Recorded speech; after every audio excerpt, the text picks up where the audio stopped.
मोनरमध्ये जोरदार हजेरी लावली आहे। वादळी वाऱ्यांसह विजांच्या जोरदार आवाजासह पावसाने धुमाकूळ घातला आहे। अचानक आलेल्या पावसामुळे नागरिकांची एकच तारांबळ उडाली आहे। अवकाळी पावसाने मे महिन्यापासूनच मेच्या सुरुवातीपासूनच राज्यामध्ये थैमान घालायला सुरुवात केली आहे। या अवकाळी पावसामुळे शेतकरी, वीटभट्टी मालक तसेच अनेक जणांचे नुकसान झाले आहे। मराठवाड्यामध्ये अवकाळी पावसाने धुमाकूळ घातला आहे।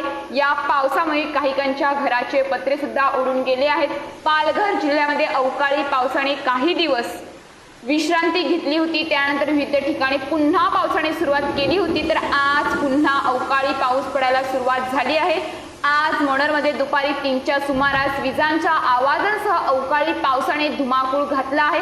अचानक आलेल्या पावसामुळे पावसाळ्या अगोदर साठवणीचे सामान घ्यायला आलेल्या नागरिकांची एकच तारांबळ उडाली। या अवकाळी पावसामुळे जांभूळ तसेच आंब्याचे मोठ्या प्रमाणात नुकसान झाले आहे।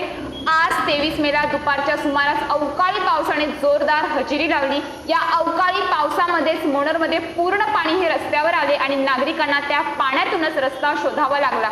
ही परिस्थिती अवकाळी पावसामध्ये उद्भवली आहे, तर काही दिवसांवर मान्सून दाखल होत आहे।